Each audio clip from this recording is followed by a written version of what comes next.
April 30th, 1520, Tenochtitlan. The night air is thick with smoke.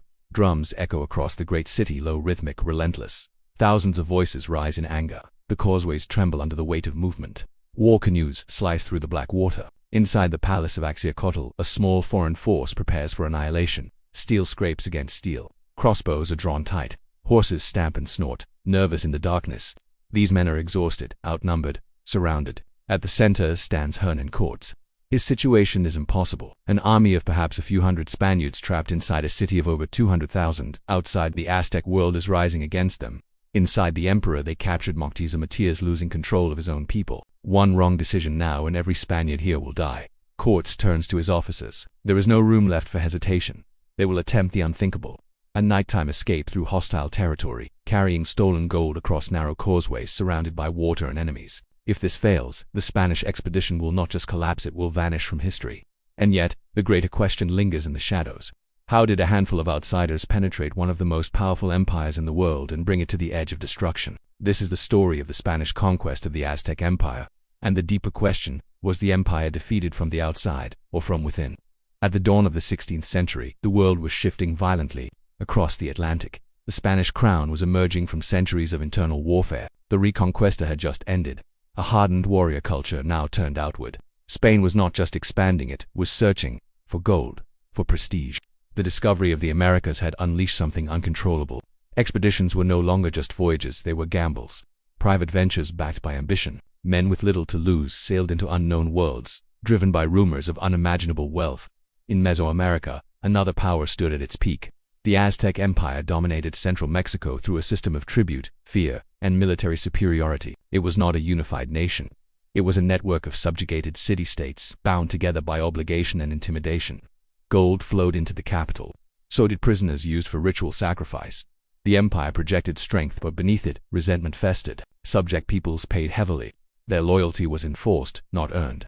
And in that quiet resentment lay the fault line. Militarily, the Aztecs were formidable.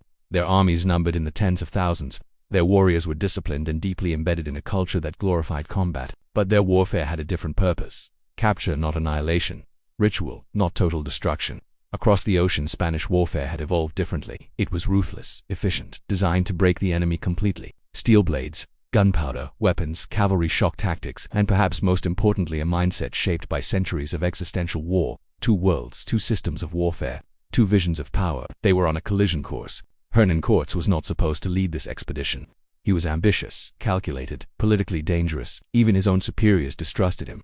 But Cortés understood something others didn't.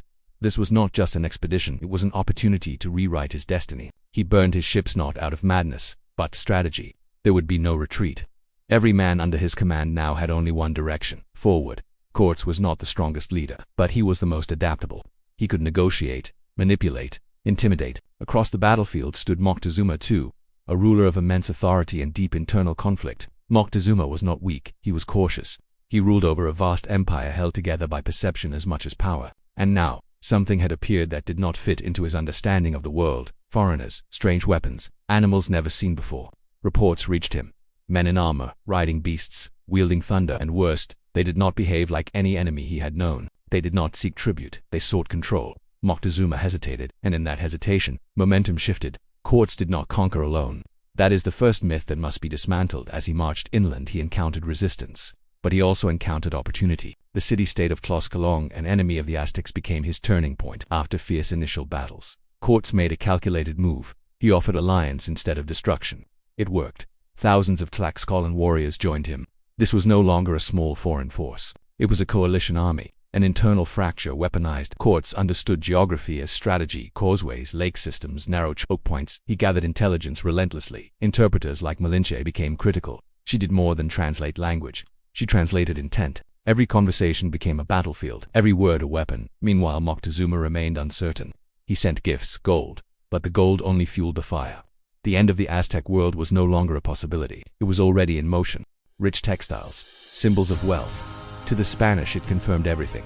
This empire was rich, and it could be taken. November 8, 1519. Cortés enters Tenochtitlan. It is one of the most astonishing cities in the world. Clean, organized, massive. Temples rise above the skyline. Markets pulse with activity. Causeways stretch across the lake like veins. And into this city marches a foreign force. Moctezuma receives courts with ceremony. No immediate violence, no resistance. A decision that would define everything that followed. Courts moves quickly. He takes Moctezuma hostage. Not through brute force, but through psychological dominance. The emperor becomes a prisoner in his own palace, and for a moment, it works. The empire does not collapse immediately, but its center has been compromised. Power is no longer clear. Authority is fractured, and beneath the surface anger builds. Then comes the spark.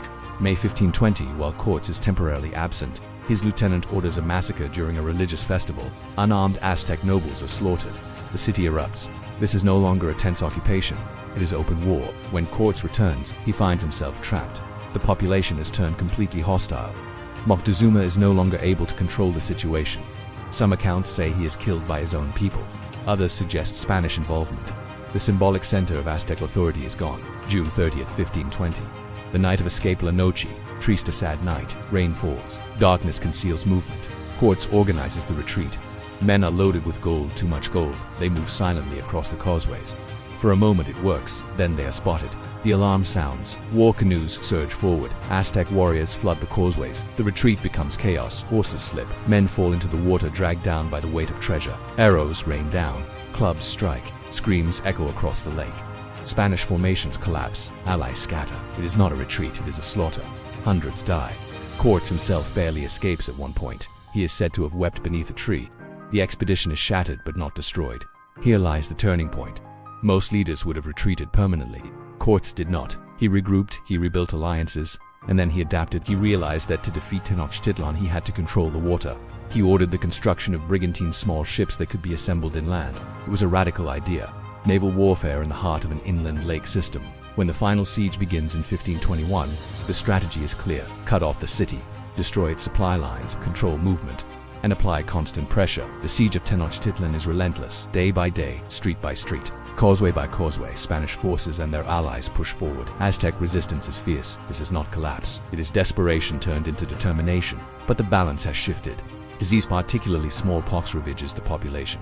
Leadership structures are weakened, resources dwindle, and the Spanish now control the lake. War canoes are no match for armed brigantines. Mobility is gone. August 13, 1521. It ends. The last Aztec Emperor Cuauhtémoc is captured. The city is in ruins. Bodies fill the streets. The empire has fallen.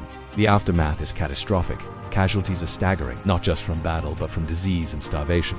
The political structure of the region is dismantled. Spanish colonial rule is established. The economic system is rewritten. Resources are extracted. Labor is exploited. A new world order emerges in the Americas. But the conquest was not inevitable. It hinged on critical mistakes. Moctezuma's hesitation, the failure to decisively confront the Spanish early, the reliance on a system of tribute that bred resentment, the underestimation of internal fractures, and perhaps most importantly, a misunderstanding of the kind of war being fought. This was not ritual combat. This was total war. Cortés exploited every weakness, but he also took enormous risks. If La Noche Triste had ended differently, history might have turned. The legacy of this conquest is immense. It reshaped the Americas. It accelerated European expansion. It demonstrated the power of alliances over raw numbers. It introduced new forms of warfare to the region, and it revealed a brutal truth. Empires rarely fall from a single blow. They fracture, they weaken, and then they collapse under pressure. The Spanish conquest was not just a military victory. It was a case study in how small forces can dismantle larger systems. A great city rising from a lake, temples towering above the horizon, a civilization at its height, and then fire, steel, disease, silence. How many empires today stand just as strong on the surface while the cracks beneath quietly widen?